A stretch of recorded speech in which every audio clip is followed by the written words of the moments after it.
Posted by u/conscious_tension491. I, 35F, have 2 kids, 17M and 17F, and 1 stepdaughter, 18F, whom I met when she was 11.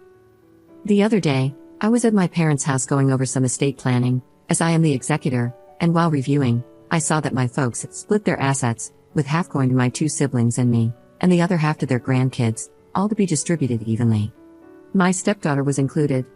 When I asked them about this, they said they wanted to be fair.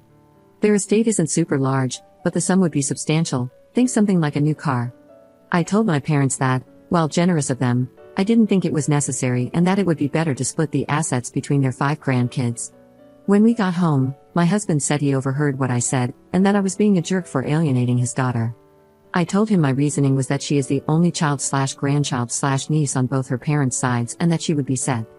Her grandparents own multiple properties, her uncles are fairly well off, and live in a high cost of living area, and, well, she's the only kid, and it's not looking like, at least on his side, that she'll have any cousins. Plus, their collective net worth is substantially more than my side.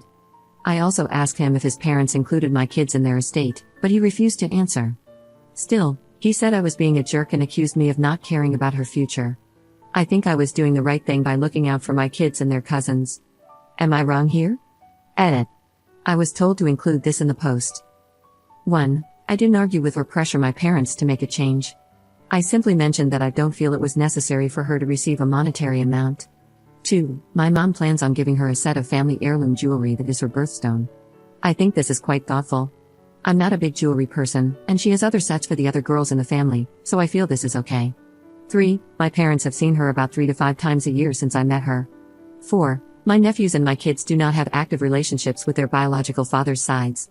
My niece is a new mom and works at a restaurant. I feel that financial inheritance would be more impactful for them, even as such a small amount. 5. I know my stepdaughter is set to inherit at least 2 houses in a major U.S. city with a high cost of living. I found this out a while back after my husband asked me to help him organize his office. I had to read through papers to know how to file them accordingly. The paper was a certified copy and was drafted soon after we married. My kids were not included. I am not sure if it has been updated. I did not ask him about it at the time because I did not have an issue with it. 6. There is distance in the relationship, but I don't feel it's my fault. I can explain this. When I met her mom for the first time, she made it very clear that I wasn't her mom. I didn't see this as an issue because I didn't want to overstep, and as a mom myself, I could understand where she was coming from and respected her request. But as time progressed, our opportunity to spend time together became less frequent. At first, my husband had every other weekend visitation.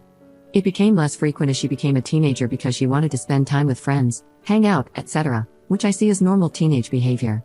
Another factor is that we were never invited to be included in major celebrations for her. We usually celebrated her birthdays a week later because we weren't invited, my husband was, just not us. She's also never spent Thanksgiving or Christmas with us because her mom wanted those days. Again, I saw this as fine because she's her only child. My husband would spend holidays with her at her mom's house, which I encouraged because I knew the importance of father/daughter connections. We also weren't invited to her high school graduation. I think she's a beautiful and brilliant young woman, and I care for her tremendously. But it's challenging to develop deep, meaningful relationships with people you have little contact with. 7. For people putting me in the category of the evil stepmother, saying that I see her as other, don't think that I haven't been trying since the beginning. I include her in every way I can during the times that she's with us, by doing things like teaching her my family recipes, taking her shopping for clothes so she doesn't have to bring things back and forth, and attending every school athletic event I could. I've tried to include her in family vacation planning, but was told by her mother that unless the vacation occurred on a weekend we were scheduled to have her, she wouldn't allow us to have the time. This limited our options to local weekend trips, but even then, her mom came up with some reason she couldn't join, including surprise trips to another state. I even suggested a family cruise in lieu of a honeymoon to celebrate our new family but was blocked by her mom.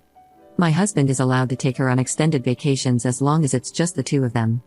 I've tried to be flexible around holidays by postponing things like Christmas morning so she could be included. This created frustration for my kids because they felt like they shouldn't have to put their lives on hold to accommodate her.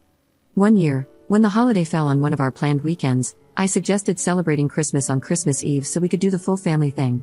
My kids weren't thrilled, but they understood. In the end, we didn't end up spending any time with her, as her mom told us she planned to have a dinner party on Christmas Eve and needed my stepdaughter to help her prepare.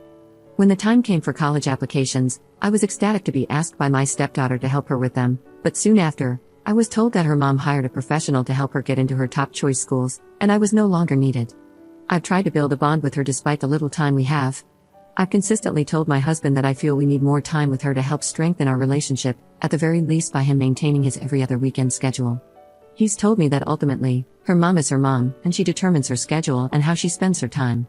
He's also expressed that he fears if he undermines her mom, he might lose the time and relationship he does have with her. I don't want to be the reason for any break in their relationship. His time and relationship with her haven't changed, so maybe he doesn't see the need for me or my kids to be involved. But if he doesn't advocate for us, then what am I supposed to do? Update 1 day later. I haven't had the opportunity to discuss all of this with my husband, as I was waiting to speak with my therapist to get advice on the best way to approach the conversation. However, I did receive a phone call this morning from my father-in-law, whom I see as an absolute angel of a man. Apparently, my husband told his mom about our argument, and my mother-in-law went off, which is how my father-in-law found out about it. He asked me for my side of the story, and I very emotionally told him everything as I listed in the original post.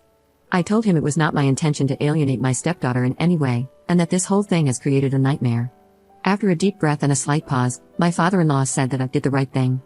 A few years ago, he suffered a series of strokes, which prompted him to reevaluate the estate to ensure everything was in order. He is quite old, close to 90, and has a lot of underlying health issues. He and my mother-in-law share all of their assets, and she is also his power of attorney in case anything happens. Because they have a family trust, he wanted to include her and his sons in the discussion. He told me that he brought up the idea of including my children in the family trust. He proposed allocating 10% of the trust's liquid assets to be split between my 2 kids to help them get a start in life. He then said that my mother-in-law pushed back very hard, arguing that because my children were not biologically related to the family, they should not be considered. When he asked my husband for his thoughts, my father-in-law said my husband's response was that it was best to keep it in the family, but that he would consider including us in his portion upon his passing if he and I were still together. My father-in-law said this was surprising because, at that point, we were still basically newlyweds, and he didn't expect a new husband to think that way. My mother-in-law's response to that was unhappy, again stating that we weren't blood and that this was a family issue. Due to the stress caused by the situation and because of the recent strokes, my father-in-law didn't want to press the matter further. My father-in-law said that afterward, he pulled my husband aside to find out more about what he meant and to be assured that my kids would be included. He was basically told by my husband that he would do what was best for his family, and the conversation was dropped. Now, my father-in-law said he didn't push further at that point because he was getting tired from the conversation. But in light of what's happening and how my mother-in-law and husband are responding behind closed doors, he felt it was necessary to let me know. He said that my stepdaughter is set to be more than okay when the time comes and that my husband had asked to tap into funds to pay for her college so she wouldn't need to take out any loans, which he agreed to. He said he asked my husband if he would do the same for my kids, and my husband's response was that he would address it when the time came, as my kids did not yet know what would happen regarding college admissions. My father-in-law then asked if my husband and I had discussed this. I told him that, in conversations with my husband about my kids' education, the plan was for them to take out loans, finish college, and then we would help pay off half of the loans together once they graduated. My husband has never suggested that anything for my kids' college would be paid for through his family trust. My father-in-law was very apologetic, saying he should have pushed further as he loves us greatly and feels like he didn't do enough. I told him it was not his fault and that he shouldn't feel responsible for any of this, and that I didn't want him to feel obligated to make any changes or bring it up with my mother-in-law or husband because I knew it would create additional stress for him, and I wanted him to take care of his peace.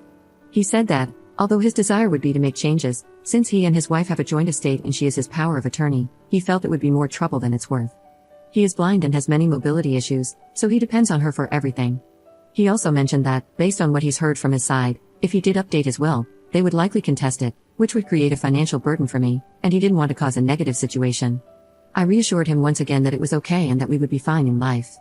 I told him he wasn't responsible for anything that happened, and my intention wasn't to be added to the trust, but rather to make a point to my husband, which he said he understood and agreed with. He apologized again, we expressed how much we love each other, and he ended the call by saying he considered me a person of integrity, which is a rare gem. Now that I have this information, I feel like this whole situation has brought to light many things I hadn't considered about my marriage. Writing everything out, especially regarding how my husband navigates his relationship with his daughter and ex-wife, really put things into perspective. It makes me feel like we were never a priority for him. I'm not sure where to go from here. I plan to bring all of this up with my therapist and talk it through to figure out what I should do. But I no longer feel like the bad person for advocating for my biological family, especially since my husband and his side, excluding my father-in-law, have been advocating for theirs.